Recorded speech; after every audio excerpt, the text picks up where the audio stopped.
started. The Electoral College is an ancient and outdated system implemented by the founders of the United States in order to safeguard against the ununiformed passions and opinions of the American people. It is an incredibly complex system, and the Washington Post summed it up best by saying, "There's hardly anything in the Constitution harder to explain or easier to misunderstand than the Electoral College." When the founders created the Electoral College, the American population was incredibly uneducated and had very limited methods of receiving the news. Influenced by the ignorance of their country, the Founding Fathers created the Electoral College as a way to filter the passions of the people and ensure that a wise choice was made for the office of the president. While this may have been a smart choice to make at the beginning of the nation, it has certainly outgrown its use. The American electorate now has a wide array of news sources, and the majority of the American population is well educated enough to understand these issues related to a presidential election in its current state.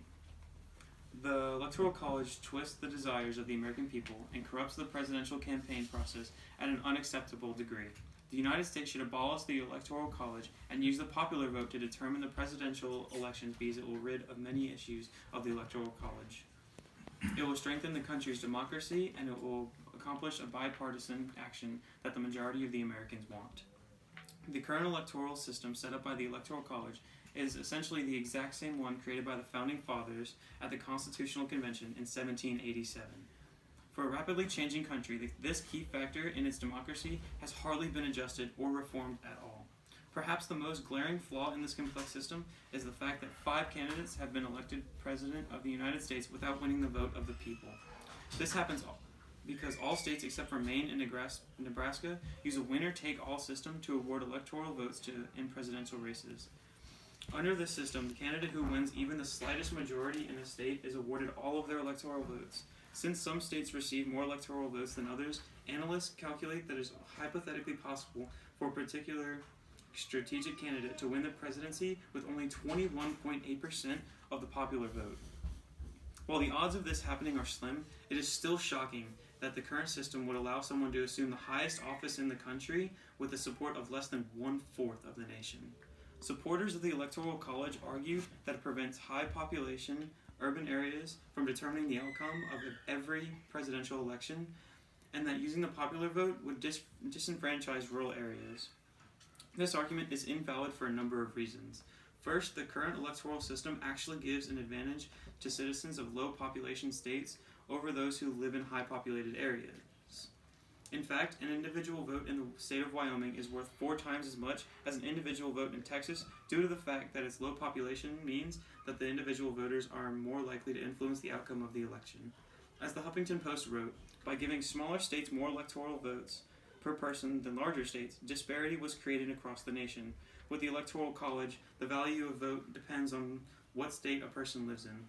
Lastly, regardless of the electoral system, president candidates are unlikely to pay much attention to rural areas because, as the Times succinctly put it, presidential candidates don't campaign in rural areas no matter what system is used because there is not a lot of votes to be gained in those areas. It is important to understand that by not using the popular vote to elect the country's highest leader, America is subverting its own democracy and weakening the values that the country was built on. How can a nation claim to represent the will of the people, but actively ignore the people's will in the highest election possible? Not only this, but the electoral system gives the advantages to people based on their region, which threatens democracy by making votes unequal. As mentioned earlier, the individual votes in sparsely populated areas carry more weight than those in large states, but those number of electoral votes that a state has, coupled with its likelihood to vote in a certain way, determines how much attention it gets from the presidential candidates. States who are awarded for few electoral votes are not typically visited by candidates, and safe states for a certain party are typically not visited by the opposing party. In fact, a vote from a member of the opposing party in a safe state is essentially worthless under the winner-take-all system. This endangers the American democracy by not holding presidential candidates accountable for representing all of the electorate, rather than just the citizens who will win the most votes. It would benefit America's democracy to use the popular vote because it would encourage states to get their citizens to vote. As it currently stands, there is no incentive for states to get their citizens to vote because they will be giving the same number of electoral votes no matter what. However, if the country were to use the popular vote, then states would want to encourage voter turnout so that the state could hold more weight in the general election. States would be more willing to pass voter initiatives like same-day registration or making Election Day a holiday. As the New York Times wrote, state creativity would drive a race to the top, democratic experimentalism and federalism at their best. Clearly, the Electoral College is not a partisan issue, despite what politicians would have the electorate believe. Some states have already taken action to make their electoral systems fairer.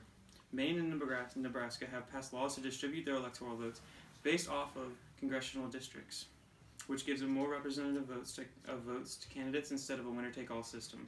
Many other states have already assigned a promise known as the National Popular Vote Interstate Compact, which makes states sign, and if they all pledge to give their electoral votes to the winner of the popular vote in their state. This shows incredible support for the use of the popular vote and could greatly turn the tide of the electoral system if it works. In conclusion, the Electoral College is a clear system that the American electorate no longer needs.